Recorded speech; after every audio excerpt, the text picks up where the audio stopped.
Полис тарама вақтында не көргенini кене ұнытты. Ростов-на-Донудаки арби махкемеде мутихасыз 4 қырым татары Амет Сулейманов, Рустем Сейтмеметов, Сейтумер ве Осман Сейтумеров давасы бойынша сорғыға чекілді. Еркеклер оларның Хизбут Тахрирге алақасы бар деп терроризмге Русия акимиетіні елге кечірілмесінде қабатлана. Сорғы сұраған сөзде мутихасыз Сейтумер евінде откерілген полис тарамасыны шатыдыр. Оның дегеніне көре оттың туф вақтында мұсадыре етілген электроника компакт диск ве флешкалараны бақып чықты. Адвокат дегеніне көре сорғы девамында мутихасыз полис тарамасы вақтында не көргенini ұнытты деп айтты. По итогу он участвует во многих, оказывается, следственных мероприятиях и точно не помнит, что происходило именно на этом обыске. Несмотря на то, что суд предоставил ему копию протокола обыска, он практически ничего вспомнить не смог. Bunyan beraber İmaye tarafının şartlarından da sorgu soramaya devam ettiler. Advokat Edem Simidlayev degenine göre bütün mahkeme oturuşlarında İmaye tarafının 51 şartı sorguga çekildi. Onların episi mabüslerinin terrorizm ve ekstremizmge alakası yok dep tasdiqlay. Rostov-na-Donudaki mahkemege mabüslerinin soysop ve tanışları da teşrif buyurdu. Мы будем полностью от себя зависящее делать и поддерживать наших ребят до того, как они выйдут на свободу. Мы будем всячески поддерживать, приезжать, посещать суды, и мы не согласны с теми обвинениями, в котором обвиняются наши ребята.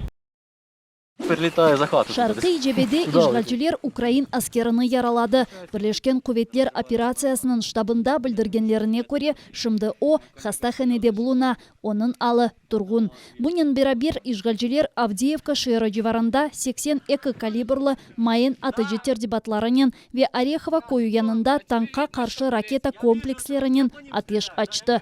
Başka yerlerde kurşun atkan silahını kullandılar. На обстріли російсько-окупаційних військ наші захисники відкривали вогонь у відповідь. Станом на 7 годину ранку 27 серпня порушень режиму припинення вогню не зафіксовано. Українські військові контролюють ситуацію в районі проведення операції Об'єднаних сил з відсічі і стримування збройної агресії Російської Федерації. Donetsk ve Lugansk vilayetlerinin işgal etilgen territoriyalarında düşman arbi talimlerinin otkerilmesini bitirdi. Ukrayna istihbarat hizmetinin malumatlarına göre bu hafta devamında işgalciler arbi texnikanın idare etilmesi boyunca talimlerini geçirdi. Зокрема, водіння бойових машин, у тому числі з подоланням водних перешкод на штатній техніці, мотострілецьких, гаубично-самохідних і танкових підрозділів, вогнева підготовка з бойовою стрільбою артилерійських і мінометних підрозділів та гранатометних розрахунків. Водночас продовжувалися командно-штабні навчання окупаційних військ із залученням мобілізаційного резерву. Контроль заходів бойової підготовки та зборів із резервістами здійснювалися комісією командування 8-ї армії Південного військового округу Збройних сил Російської Федерації.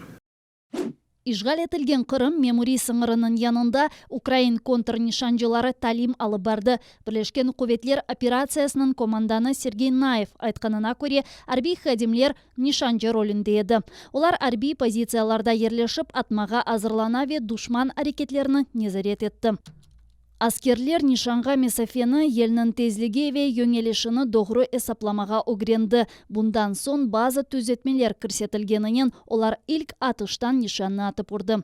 Atışlar muvaffakiyetli olğanı için nişancılar ekişer çalışa. General-leytenant Nayev haydetkenine göre işgal etilgen Kırım yanında hizmet etken snayperler çok tecrübeli olup er vakit atma marifetini mükemmelleştirir. Снайпера зазвичай використовують досвід, набутий в антитерористичній операції та в ході операції Об'єднаних сил. Тому що для снайпера дуже важливою умовою є концентрація уваги, витримка та точність. Зазначені тренування показали, що підготовка у їх напрямку ведеться правильно та така, яка забезпечить контрснайперські заходи у разі необхідності. Зеленский Украина этрafында арбителюке буюк калганын кайд этти. Шималде Белоруссия тижавуз үчүн кошма плацдарм олара кулланыла. Молдованын Приднестровье регионы, Абхазия ве Женюбий Осетиядагы рус ордулары да Украинаны телюкеге тушырды. Я говорив про те, що Кримська платформа може стати майданчиком для пошуку шляхів деокупації інших територій та розв'язання інших регіональних конфліктів. Лише об'єднавши зусилля, наші держави стають сильнішими і можуть швидко досягти бажаного результату. Президент айтканына көрө Кырым ярымадасынан фаал аскерилештирилүүгө себебинден кемелердин деңизде жүрмеси ве региондагы тижерети телекеде кала. З цією метою Україна вийшла з ініціативою посилити взаємодію по лінії військово-морських сил причорноморських держав. Ми пропонуємо нашим колегам і Румунії, і Молдові, яка має вихід до Чорного моря, також долучитись до цієї ініціативи. Україна послідовно виступає за посилення присутності в регіоні Чорного моря сил і засобів членів НАТО, розширення програм спільних навчань та тренувань. Окреслені безпекові питання – важливі кроки до безпекового та процвітаючого регіону Чорного моря. Сыжак Атлантик ялыда яныйыш. Кырым ишгалчы сабык прокуроры вешимді Русия Девлет Думасынын канунсыз сайланган депутаты Наталья Поклонская Африкадаки Кабу-Верде ярмада жумхуриетинде Русия элчиси вазифесине тайынленежек. Буны рус тешвикатчыларына тыш ишлери боюнча Девлет Думасы комитети ел башчысынын биринчи муавини Дмитрий Новиков билдирди. Онун дегенине көрө якын вакытларда Поклонская Кабу-Верде жумхуриетиндеги Русия элчилигинин башында болуначак. Поклонская дипломатик фаалиеттерине меракланганын таныды. Ама өз келечек иши акында вактындан эвел тефсир этмеги истемеди. Малюм болгон экиби Наталья Поклонская Кырымдын ишгалинден соң Русиянын тарафына кечти. Украинада Девлет хайынлиги ве межлистин канунсыз ясакланмасына алакасы олганы үчүн она каршы жинайы давалар ачылды.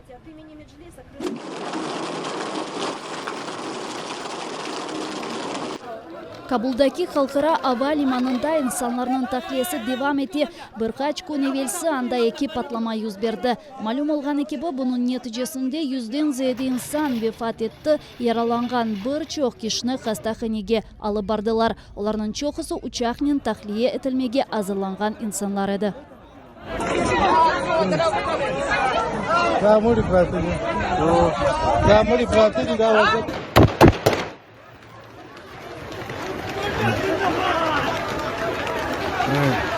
Вефат эткенлер арасында en azından 13 Америка деңиз пияде аскерлери бар. Американын менбааларына көрө аба лиманында атышлар башлаган соң Америка Бирлешкен Девлетлеринин ватандашлары о территорияны ажеле терк этмеге чагырылды.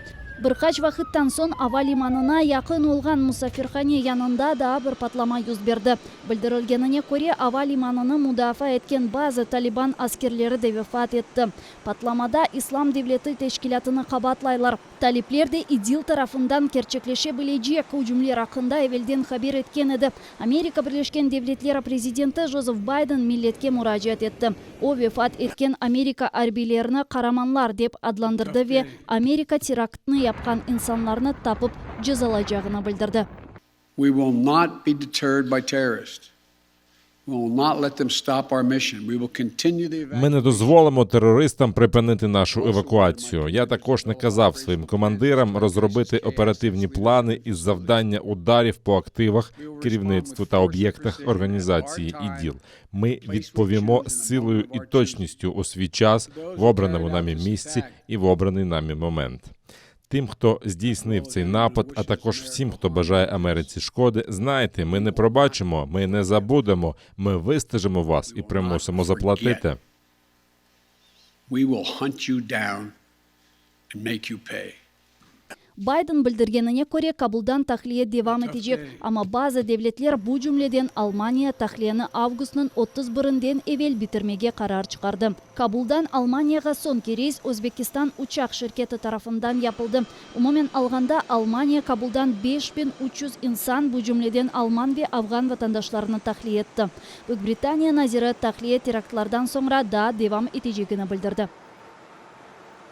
Were Ми збираємося і далі вести цю операцію, і зараз наближаємося до її кінця. Ми вже вивезли більшу частину тих, кого треба було вивезти – британців, афганців, перекладачів та інших. Для Великої Британії це феноменальна операція. За десятиліття не було нічого подібного. Теракт показав, що важливо вести цю роботу й далі, якомога швидше і ефективніше. Ислам devleti, яғни ИГИЛ, бұйым Талибан әмде ғарби devletlerinin кuvvetlerine қаршы шыққан тешкілаттыр. Оның азалары білдіргеніне көре, Ислам devletinin террористлері Америка арбилерінен ішбірлік япқан Терджиман ве башқа афганларны өлтірмеге істеді.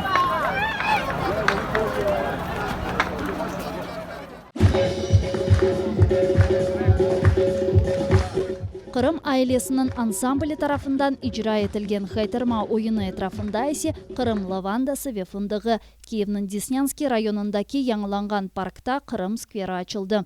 О гол ялысында ерлешті. Паркта балычықлар үшін ерлер бар. Терек, чалылар ве аман-аман 4 гектар чемен сачылды. Қырым татар халқының лидері Мустафа Джемилев, Межлис рейсі Рифат Чубаров ве Киев мэрі Виталий Кличко Қыбрыс тереклеріні бірлік темсалі оларық сачты.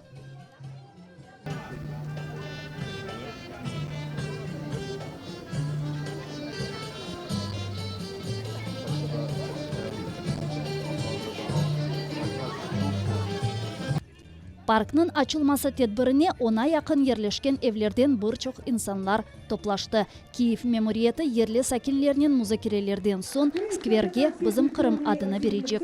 Vitaliy Klitschko aytkanına göre Kırım skveri yanılangan parkның büyük dikkatқа layık olgan yer olacaktır.